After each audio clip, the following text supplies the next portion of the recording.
नमस्कार,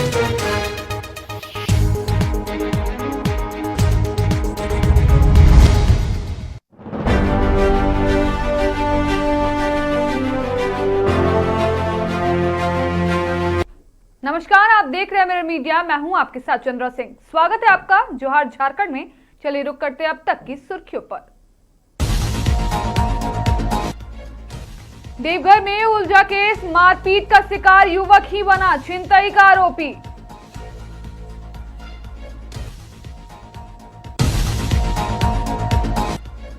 धनबाद में गर्मी से राहत, हल्की बारिश से बदला मौसम का मिजाज।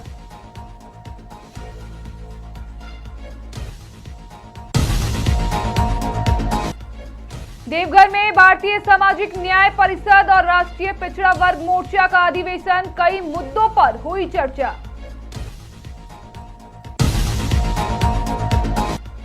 तालाब में डूबने से नवोदय छात्र की मौत, स्कूल प्रबंधन पर उठे गंभीर सवाल।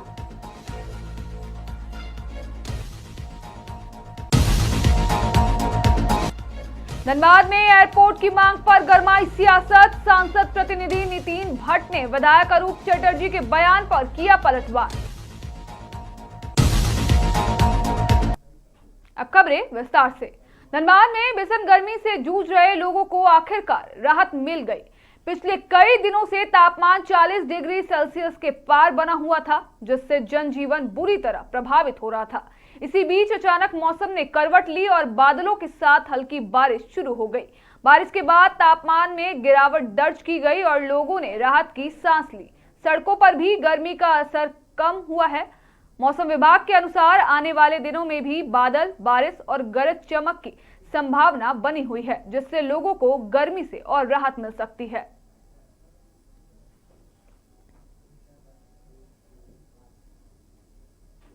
देवघर जिले में एक ही व्यक्ति को लेकर दर्ज 2 अलग अलग मामलों ने पूरे घटनाक्रम को संदेह के घेरे में ला दिया है।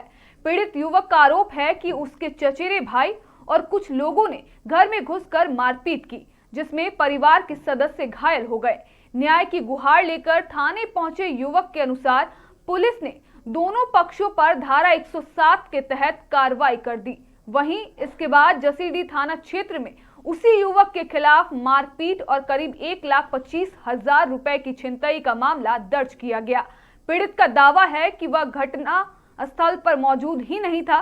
फिलहाल पुलिस दोनों मामले की जांच में जुटी है, जबकि स्थानीय स्तर पर इसे आपसी रंजिश से जोड़कर देखा जा रहा है।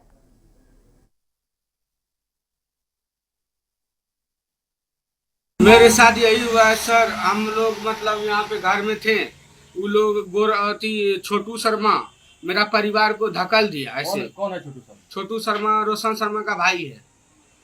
ऐसे धकल दिया तो वही हम विरोध किया, हमारा परिवार को काहे छुआ तो ये रात में मामला इतने में समेट गया। उसके बाद सुबह उधर से लक्ष्मी शर्मा गांव से आया, गौरव शर्मा और रोशन शर्मा और छोटू शर्मा सब मिलके लाठी डंडा से हम लोग को घर में मार दिया। 1-2 को कारीगर था, उसका हाथ तोड़ दिया सर। अभी भी एकदम गरीब आदमी था सर, उसका हाथ भी तोड़ दिया। पुलिस के पास गए थे? पुलिस के पास हम गए सर। वहाँ थाना में आप एप्लीकेशन दिया? आवेदन दिए। कौन सा थाना में दिए? रिखिया थाना में। तो क्या बोला रिखिया थाना आपको? रिखिया थाना बोला था कंप्रोमाइज करने के लिए। हाँ। तो हम बोले सर कि हम अभी कंप्रोमाइज नहीं कर सकेंगे, ये लोग हमको जान से मारने के लिए चाहता है। बच्चा कर फंसा दिलकन सर आरो कुछ झूठ सही करी का ना आना की हमरा। क्या नाम है आपका बेटा का? हमरा बेटा नाम राजीव शर्मा। क्या करता है? हमरा राजीव शर्मा है कुछ लोग कुछ अथी करे छ, लोहा लकड़ का काम करता है। काम करे छ। कहाँ घर हुआ? घर कुछ चिकन नारायणपुर। यहाँ कहाँ घर है? यहाँ कुछ जयपुर, यही अगल बगल। यहाँ जहाँ रह रहे हैं आप, उसका किस जगह रह रहे हैं अभी? हमरा कुछ मारी दिलखन कुछ हमरा मारी रोडवा में दिलखन फेंकी के आर बोले न पारे लगलियो ना अकबर हमरा कनिया आयो गेलो न तोरा कुछ बेटा मारे ल हमरा कनिया गेलन छोड़े ल लपकुसा दिलखन धकेली के लाठी लेके दौड़े लागलो। कौन है लवकुश? लपकुस रोशन के भाई चिकन, लपकुस के कुछ रोशन के भाई लक्ष्मी शर्मा करो बेटा। यही सर इसको जो मारपीट किया है। के मारा? गोतनी बोलते हैं, गोतनी को हमको मारने दौड़ी है। छोटू लक्ष्मी शर्मा अच्छा। और उसका भाई। आपको मारा है? मेरा पति को। अच्छा, आप पर भी अत्याचार हुआ? मेरा सर भी तो हुआ है।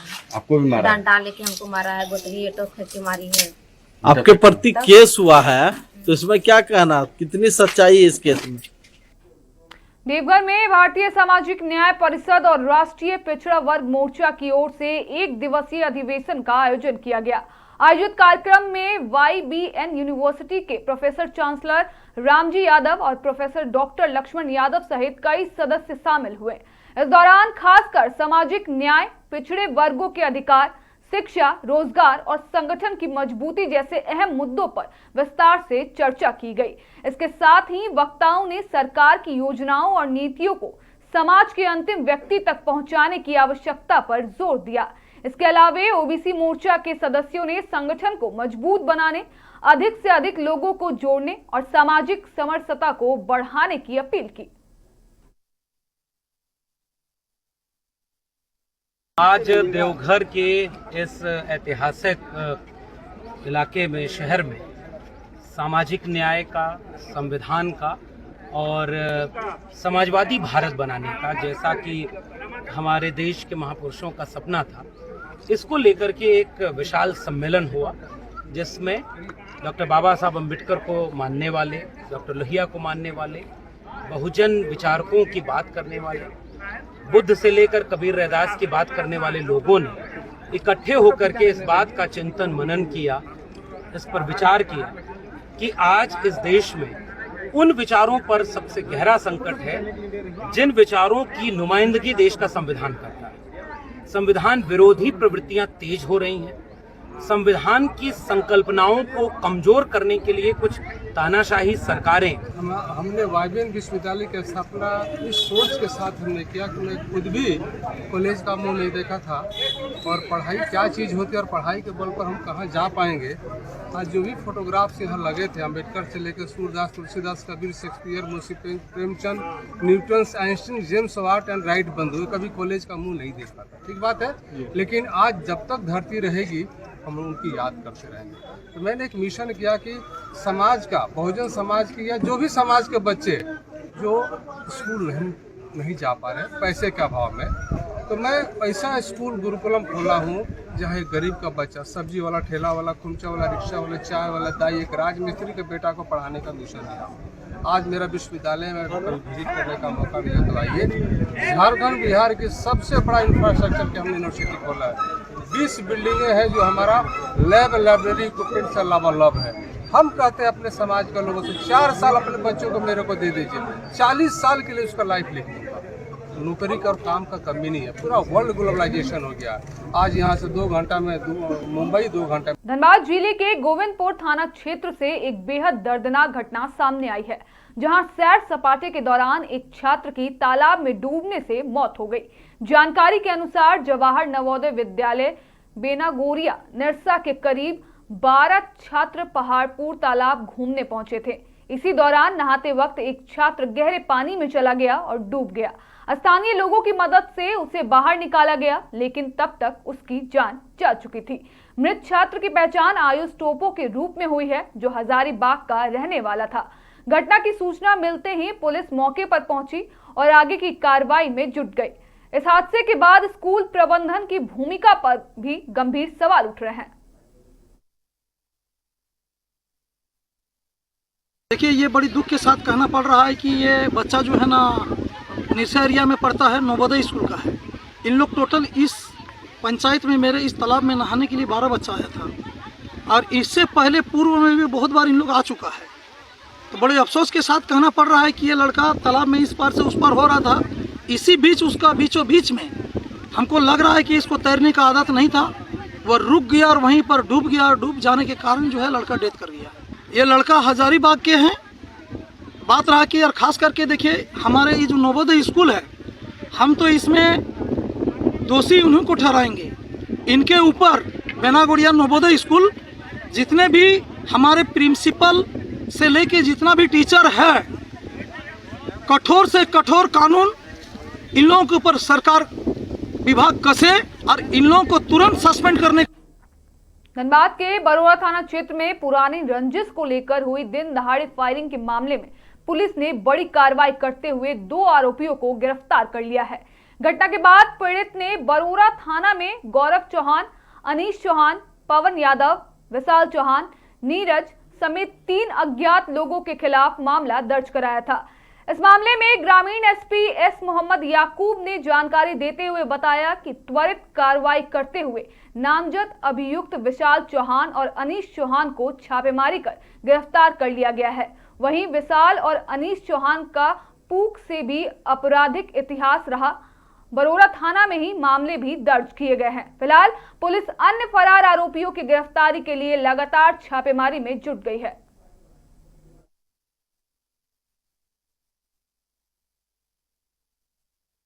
बरोरा थाना क्षेत्र अंतर्गत माताबान स्थित फुटबॉल ग्राउंड के पास कुछ अपराधियों के द्वारा फायरिंग करते हुए जानलेवा हमला की गई है, जिसका वादी के नाम है रविंद्र चौहान। उनका पैर में गोली भी लगी है और उनके द्वारा एक आवेदन भी मिला है, जिसमें वरीय पुलिस अधीक्षक धनबाद के द्वारा निर्देशानुसार एक विशेष टीम गठित किया गया है, जिसका नेतृत्व अनुमंडल पुलिस पदाधिकारी बगमारा का नेतृत्व में हुआ है।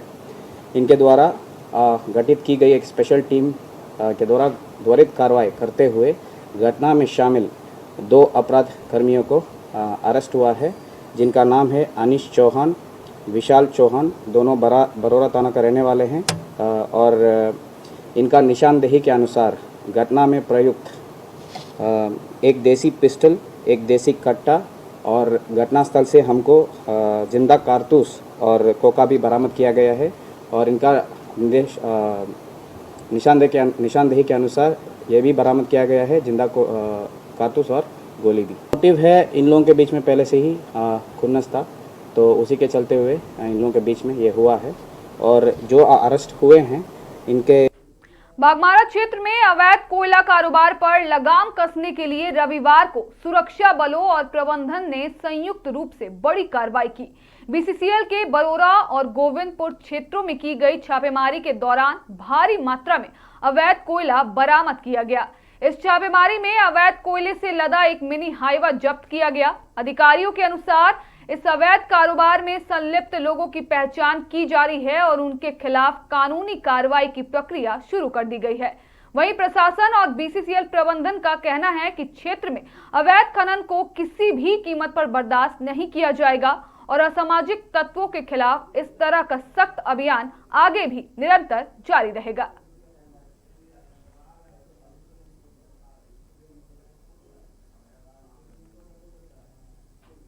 झारखंड गृह रक्षा वाहिनी क्षेत्रीय प्रशिक्षण केंद्र हजारीबाग में रविवार को पासिंग आउट परेड समारोह का आयोजन किया गया। आयोजित कार्यक्रम में बतौर चीफ गेस्ट उपायुक्त हेमंत सती सहित कई अधिकारी शामिल हुए। इस अवसर पर 365 गृह रक्षकों ने सेवा मूल्यों को बनाए रखने, संविधान के प्रति श्रद्धा, अपने कर्तव्यों का ईमानदारी पूर्वक पालन करने की शपथ ली। वहीं मार्च पास्ट में प्रशिक्षकों के अनुशासन और प्रशिक्षण का उत्कृष्ट प्रदर्शन देखने को मिला। इस दौरान मीडिया से मुखातिब होते हुए उपायुक्त ने कहा कि मात्र 63 दिनों के अल्प समय में इतना शानदार परेड प्रदर्शन करना सराहनीय है। इसके साथ ही उन्होंने सभी प्रशिक्षकों और होमगार्ड के रूप में नए जीवन की शुरुआत के लिए शुभकामनाएं दी। जिला समादेष्टा रोहित आनंद ने प्रशिक्षकों और अनुशासन बनाए रखने और होमगार्ड के मूल्यों के अनुरूप कार्य करने की सलाह दी। उन्होंने कहा कि प्रशिक्षण के दौरान न केवल हथियार संचालन बल्कि शारीरिक फिटनेस के लिए नियमित ड्रिल और योग का भी अभ्यास कराया गया है।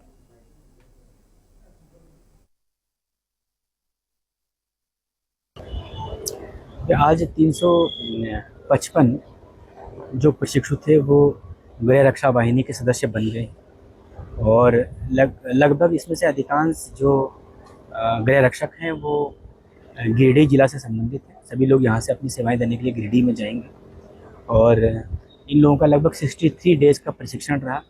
बहुत ही अच्छी लोगों ने ट्रेनिंग प्राप्त की है और उम्मीद करते हैं कि इनको जो ट्रेनिंग में सिखाया गया होगा, इनके जो कार्य दायित्व और अनुशासन है उसका अनुपालन ये लोग अक्सर करेंगे ताकि होमगार्ड के प्रति भी एक जो विश्वास है वो और जनता का बढ़ सके। सर 63 दिन का इन लोग का प्रशिक्षण रहा। आज जो है पार्न परेड में आदरणीय डीसी सर और अन्य पदाधिकारीगण जो है वो आए हुए थे और उन्होंने जो है शपथ दिलाई और सबको जो है एक मैसेज भेजा कि आप सभी को जो है जो भी शपथ में बताया गया है उसके अनुरूप अपना व्यक्तिगत जीवन एवं जो आपका प्रोफेशनल जीवन है उसमें आपको काम करना है। इस तरीके से ट्रेनिंग दी जाती है ट्रेनिंग के लिए हम लोग यहाँ विभिन्न संस्थान से हम लोग ट्रेनर्स को बुलाते हैं, जैसे यहाँ पे जैप, IRB और जिला पुलिस के और हमारे गृह रक्षा वाहिनी के जो हवलदार हैं ये लोग ट्रेनिंग देते हैं इन लोग को। और टोटल जो ट्रेनिंग का अवधि रहता है 63 डेज का रहता है, जिसमें विभिन्न प्रकार के ट्रेनिंग जैसे फायर आर्म्स में इंसास और 303 और आपका जो मुख्य परेड होता है, PT होता है और ट्रैफिक, फायर और ये सब टाइप की ट्रेनिंग दी जाती है इस टाइप का, ताकि ये जो है एक सहायक। फिलहाल के लिए इतना ही। बाकी तमाम खबरों के लिए बने रहें मिरर मीडिया के साथ।